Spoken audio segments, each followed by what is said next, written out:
Batu. Terima salam dari Pulau Belitung. Assalamualaikum warahmatullahi wabarakatuh.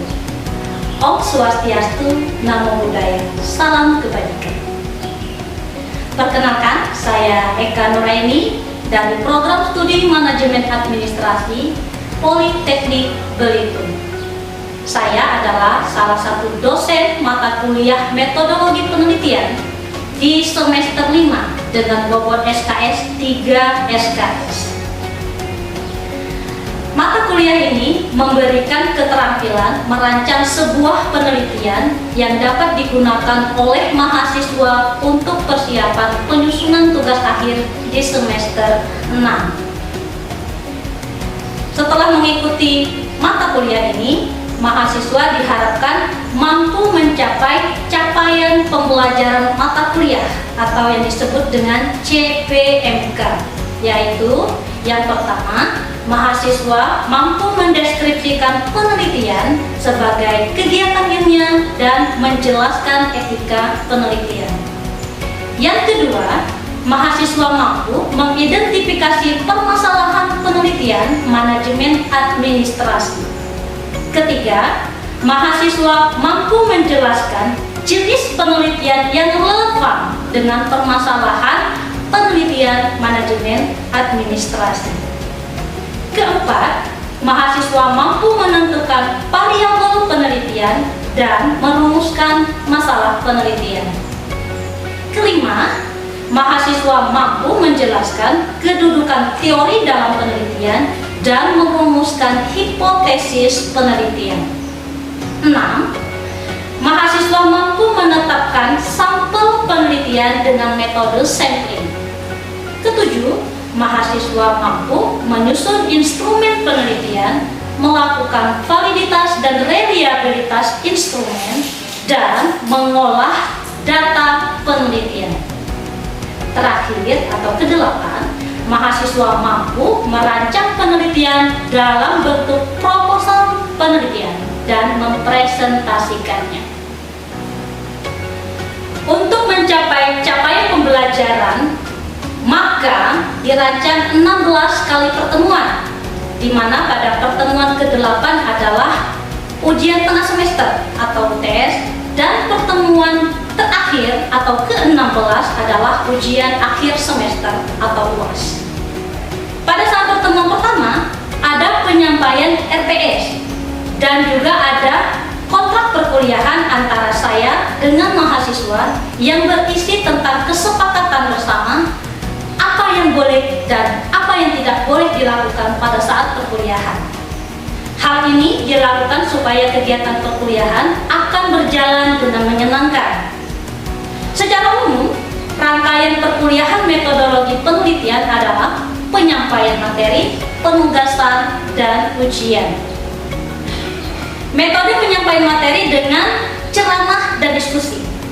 Dalam penyampaian materi, baik dengan ceramah maupun diskusi, saya mengutamakan interaksi dua arah. Jadi, dalam perkuliahan, saya melatih mahasiswa untuk biasa bertanya, biasa menjawab, menyampaikan pendapat, dan menanggapinya. Oleh sebab itu, saya juga berupaya memvariasikan pembelajaran, mengelola kelas, serta menguasai kemampuan bertanya tingkat dasar dan lanjutan, memberi penguatan, dan membimbing diskusi. Untuk penugasan, ada penugasan individu dan ada juga penugasan kelompok. Penugasan ini juga menggunakan pendekatan studi kasus. Pada saat ujian, mahasiswa diwajibkan mengumpulkan proposal penelitian sebagai produk dari mata kuliah ini. Untuk bobot penilaian akhir, saya mengikuti aturan akademik, yaitu dengan bobot kehadiran 10%, UTS 25%, UAS 50%, dan tugas 15%.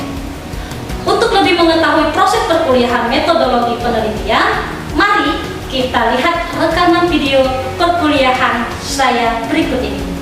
Salam hormat saya. Wassalamualaikum warahmatullahi wabarakatuh. Waalaikumsalam. Udah siap semua? Siap. Siap. Kalau udah siap, mari kita membuka perkuliahan hari ini dengan sama-sama berdoa menurut agama kepercayaan masing-masing. Berdoa, mulai.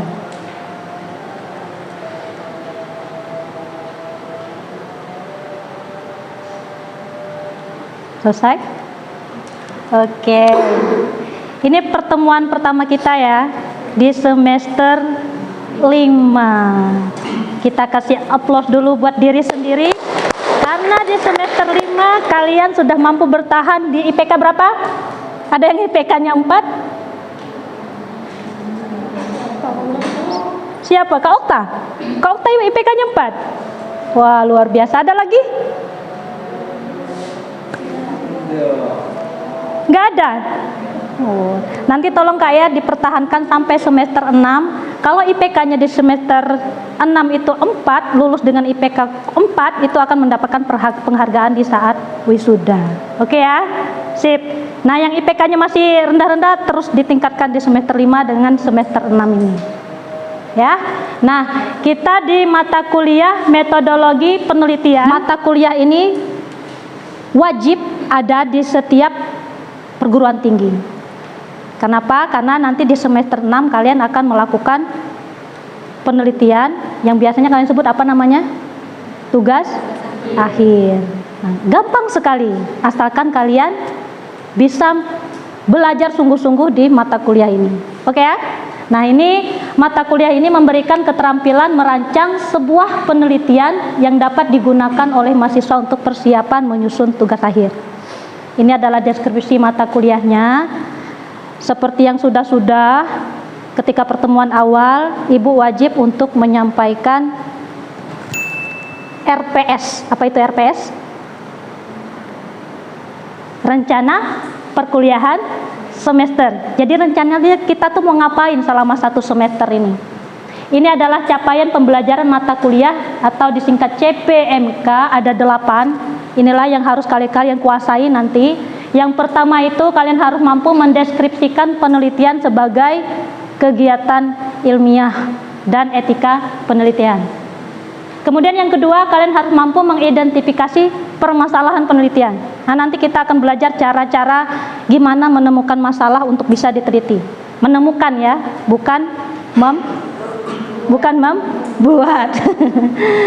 Kemudian yang ketiga, mahasiswa mampu menjelaskan jenis penelitian yang relevan dengan permasalahan penelitian. Nah, karena kita di sini program studinya manajemen administrasi, Ibu akan memfokuskan ke permasalahan manajemen administrasi. Selanjutnya yang keempat, mahasiswa mampu menentukan variabel penelitian. Ada yang tahu variabel? 1 Bu, variabel. 2 variabel. Ada yang tahu variabel atau baru dengar ini kata variabel di sini? Belum ada yang tahu ya? Oke. Yang kelima, mahasiswa mampu menjelaskan kedudukan teori dalam penelitian dan merumuskan hipotesis penelitian. Hipotesis pernah dengar?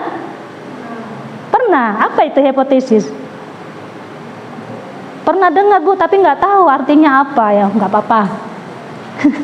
Kemudian mahasiswa mampu menetapkan sampel penelitian dengan metode sampling. Nah, sampel, apalagi itu sampel? Ada yang tahu sampel?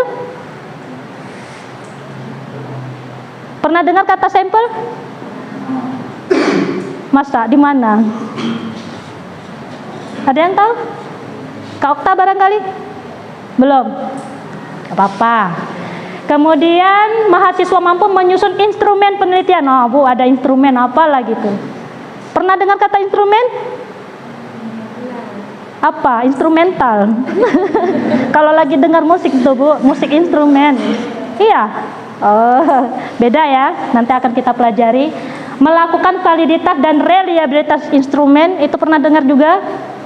Tidak valid informasi dari kau tuh. Sering dengar seperti itu? Tidak valid? Tahu artinya tidak valid itu apa? Tidak benar. Oke. Kemudian mengolah data penelitian. Dan yang terakhir, nah ini bagian terakhir, diharapkan nanti kalian mampu merancang sebuah penelitian yang insya Allah nanti akan bisa kalian gunakan untuk tugas akhir. Nah inilah capaian pembelajaran mata kuliah metodologi penelitian yang harus kalian kuasai. Nah, selanjutnya bobot penilaian. Kalau bobot penilaian, Ibu mengikuti aturan akademik, semuanya sama standarnya. Kehadirannya 10%, UTS 25%, UAS 50%. Nah, kalau UASnya dapat nilai 100, berapa yang diambil nilainya? 50. Jadi paling gede ya, hati-hati di UAS. Usahakan UASnya tuh dapat nilainya maksimal 100. Usahakan. Bisa? Bisa dong. Kemudian tugas 15%. Nah, ini angka-angkanya nih, konversi nilainya. Kalau nanti setelah digabung kehadiran, UTS, UAS, tugas dijumlahkan dari hasil persentasenya itu, ketika dapat nilainya 84, berarti kalian mendapatkan nilai A. Ya. Dan karena ini mata kuliah wajib lulus, jadi minimal nilainya maunya berapa? D. Maunya A. Minimal C. Tapi Ibu harapkan semua di kelas ini dapat nilai A. Amin ya. Oke. Nah, ini untuk nilai. Selanjutnya kontrak perkuliahan. Nah, ini ada lembar nih. Sekretarisnya siapa? Mana? Sophia apa Okta? Okta. Kak Okta nanti tolong ditulis ya. Kita akan melakukan kontrak kesepakatan dulu. Apa yang Ibu inginkan, apa yang kalian inginkan, kita sepakati bersama supaya nanti senang sama senang. Ya. Nah, Ibu dulu nih. Ibu duluan nih. Yang pertama, Ibu inginnya anak-anak Ibu ini berpakaian rapi dan sopan sesuai dengan aturan akademik. Apa itu? Menggunakan kemeja bersepeda, bercelana, bersepatu. Jadi tidak boleh menggunakan baju kaos ya. 3 kali tidak masuk tanpa keterangan tidak diperbolehkan mengikuti ujian akhir. Siap ini?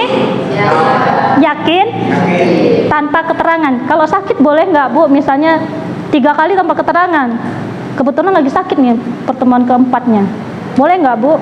Diperbolehkan nggak? Diperbolehkan nggak? Iya. Ya oke lah, boleh ya. Yang tidak boleh itu 3 kali. Tapi walaupun tidak masuk karena izin ataupun sakit, Ibu harapkan kalian tetap belajar. Tanya sama teman-temannya. Nah, mengumpulkan proposal penelitian ini wajib. Kenapa diwajibkan? Ini adalah produknya. Karena CPMK kita yang ke-8 tadi menghasilkan sebuah proposal dan dipresentasikan. Ini wajib syarat untuk kalian ikut ujian akhir. Ketika ujian akhir bawa proposalnya. Ini Bu proposalnya, oke, ujian. Oke ya. Nah, ini kesepakatan, tawaran dari Ibu 3 ini, sepakat yang nomor 3 harus ya, karena nomor 3 itu sifatnya wajib. Oke? Nah, kemudian jam masuk. Nah, ini Ibu serahkanlah nama kalian. Kalau misalnya keberatan setengah 7 masuk, boleh nanti ngelobi setengah 7 lewat sedikit lah. Barangkali ada yang kelaparan mau makan dulu di kantin. Gimana? Mau jam masuknya tepat setengah 7 atau mau dilewatin dikit? Lewat dikit. Berapa lewat dikitnya? 10? 15? Oke, kalau 15 menit di atas itu boleh masuk apa tidak? Kalian yang bilang ya, catat Kak Okta. Selesai kontrak perkuliahan? Sepakat? Ada yang tidak masuk hari ini? Siapa itu? Ahmad Iswandi kemana? Ada kabar? Nggak ada kabar?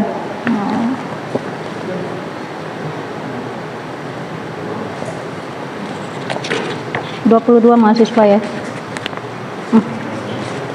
Jadi nanti kita akan kuliah sebanyak 14 kali pertemuan.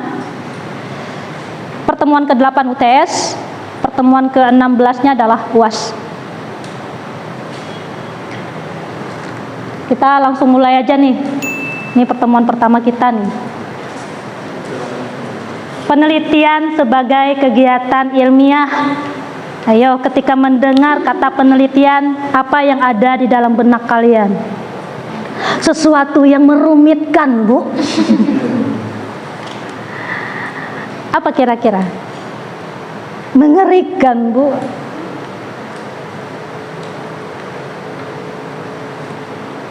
Ada yang mau coba? Oke, Kak. Namanya siapa, Kak? Ambia. Kak Ambia. Ibu belum hafal ya? Sorry, Kak. Silakan, Kak. Ibu izin menjawab. Jawaban saya sangat singkat. Jadi penelitian itu kalau saya adalah mengobservasi. Penelitian itu adalah mengobservasi. Observasi itu apa, Kak? Bisa tentang observasi tempat yang akan kita teliti. Observasi tempat yang akan kita teliti. Ada lagi? Oke, good job. Bisa ditambahkan lagi kawan-kawan? Dari Kak Ambia, kita loncat ke sini. Ada? Abang-abang ganteng? Penelitian?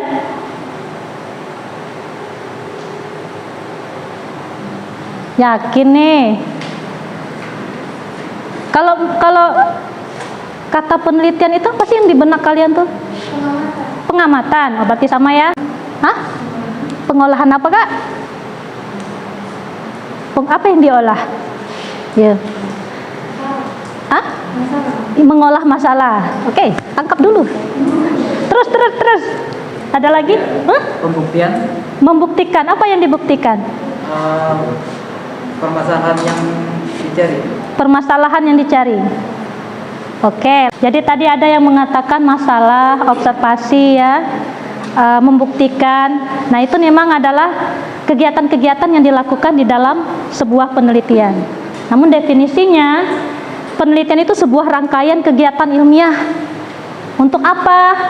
Mengungkap kebenaran. Kemudian apa lagi? Memperoleh pengetahuan. Apa lagi? Tadi yang bilang masalah, untuk memecahkan masalah. Jadi dalam sebuah penelitian itu ada masalah yang harus kita cari tahu kebenarannya, dibuktikan, diselesaikan. Itulah sebuah penelitian. Ada yang mau ditanyakan dulu, mau didiskusikan dulu sampai sini? Aman? Aman ya? Nah, kalau misalnya kemarin mungkin teman-teman yang tahu dengan kakak tingkatnya di semester 6 kemarin, mereka sudah melakukan sidang tugas akhir. Tugas akhir itulah produk dari penelitian. Kalau di kita kan namanya tugas akhir ya. Barangkali kawan-kawan ada yang temannya kuliah di S1, apa mereka menyebutkan produk penelitiannya? Skripsi. Kalau di S2? Tesis. S3? Disertasi ya. Itu hasil penelitian semua. Nah, ini kenapa sih penelitian itu dikatakan sebagai sebuah kegiatan ilmiah? Masih ingat enggak dulu di semester 2 ketemu sama ibu? Masih ingat mata kuliah apa? Lupa. Mata kuliah apa dulu di semester 2 dengan ibu? Iya, tepuk tangan dulu. Makasih Kak, udah ingat sama ibu. Oke, ingat dengan mata kuliahnya. Ingat enggak apa yang kita pelajari waktu itu? Salah satunya adalah tentang ilmu pengetahuan. Mencari sebuah kebenaran dengan pendekatan yang ilmiah dan non ilmiah. Kita mengulang masa lalu. Kalau yang non ilmiah itu contohnya apa? Dulu tuh. Ada satu yang sering kita bahas waktu itu.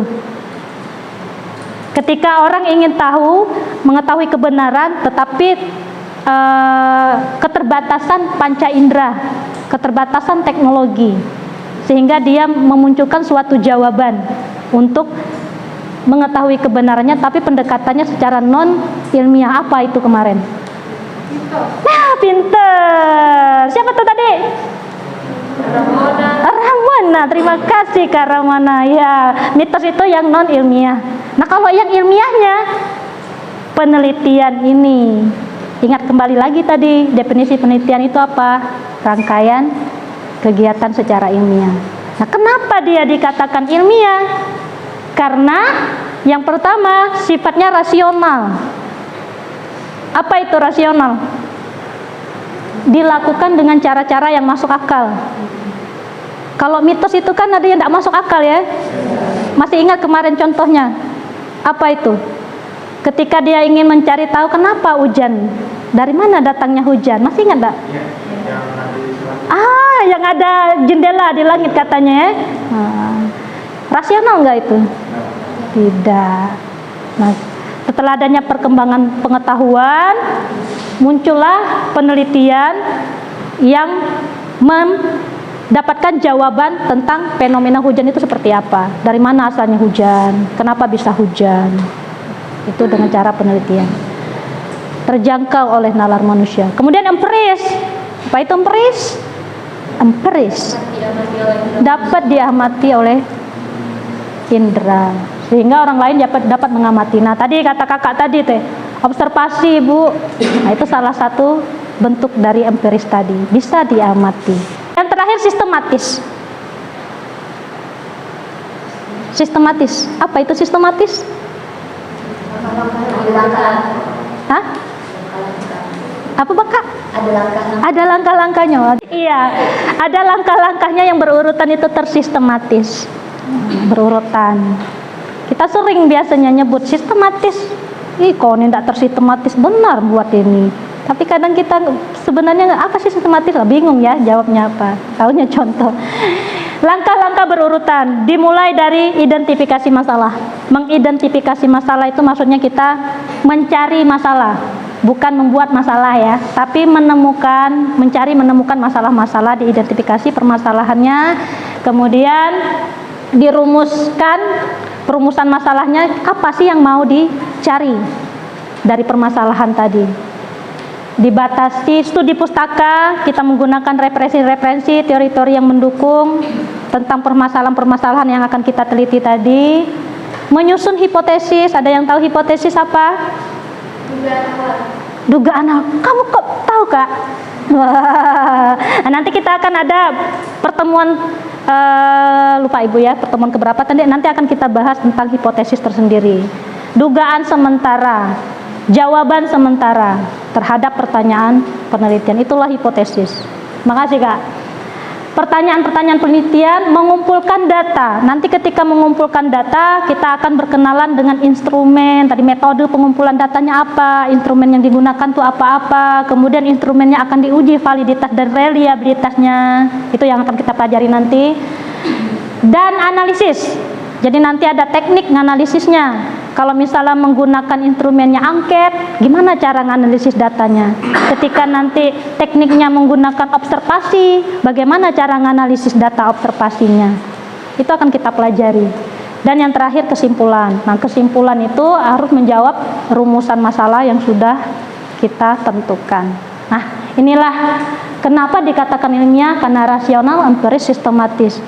Di dalam sebuah penelitian ya seperti itu. Oke? Lanjut. Nih, untuk apa sih secara umum tujuan penelitian? Kenapa kita harus melakukan penelitian? Kenapa ini di D3 Manajemen Administrasi Politeknik Belitung harus melakukan penelitian yang kita namakan tugas akhir? Kenapa? Ini tujuan penelitian yang pertama itu adalah untuk penemuan. Menemukan sesuatu yang baru.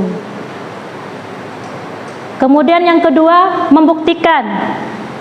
Membuktikan penemuan yang sudah ada kita buktikan. Sesuatu yang ragu-ragu itu kita buktikan. Makanya tadi ada hipotesis tuh, jawaban sementara. Kita buktikan jawaban sementara itu benar atau tidak, diterima atau ditolak. Dan yang terakhir pengembangan. Kalau pengembangan itu data yang diperoleh untuk memperdalam dan memperluas pengetahuan yang telah ada. Nah, karena penelitian sebagai kegiatan ilmiah, maka dia harus memiliki kode etik. Ini adalah etika penelitian, yaitu sudut pandang atau ketentuan baik, buruk, benar, atau salah dalam kegiatan penelitian. Kemudian ada kode etiknya, itu sebagai acuan moralnya bagi peneliti dalam melaksanakan penelitian. Nah, beberapa kasus barangkali teman-teman juga pernah dengar pelanggaran etika penelitian. Misalnya contohnya apa? Pelanggaran plagiarisme. Apa itu plagiat, Kak Okta? Meniru ciptaan orang kita lain. Lanjut diskusi ya. Silakan dibentuk kelompok kecil 5 orang. Ayo. Yang deket-deket aja. 1, 2, 3, 4, 5. Nah ini 5. Ayo Kak. Kesini Kak, ngelompok Kak. Gerakin dikit kursinya. Tugas diskusi kelompoknya, ceritakan permasalahan pelanggaran etika penelitian yang Anda temukan dari Google. Oke, jadi sekarang boleh main handphone nih. Mana handphonenya? Ada paketnya? Ada dong. Karena awal bulan. Kemudian kalau udah ketemu nih, jangan lupa ya, tuliskan nama, alamat homepage-nya. Kemudian rumuskan solusi pemecahan masalah untuk meminimalisir terjadinya pelanggaran etika penelitian yang telah Anda bahas. Siapa, apa, di mana, kapan, mengapa, dan bagaimana. Paham sampai sini? Butuh waktu berapa lama? 10 menit cukup? Oke, silakan dimulai dari sekarang. Berbagi tugas, cari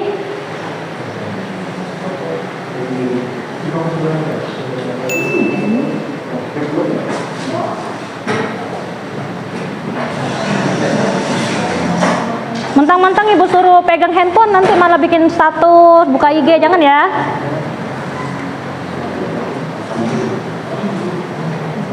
Oke teman-teman, karena waktu kita sudah mau habis, gini aja ya, lanjutkan diskusinya di luar.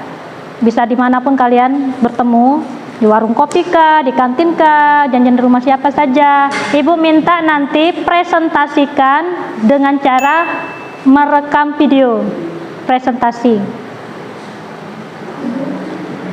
Kemudian videonya silakan diupload di yang punya YouTube. Nanti link YouTube-nya ibu mohon untuk dikirim ke grup WhatsApp. Kita belum punya grup kan? Tolong nanti dibikinkan grup WhatsApp. Kirim linknya di situ. Oke? Batas pengumpulan. Terakhir kumpul kapan? Sebelum hari ini. Pokoknya sebelum mulai perkuliahan.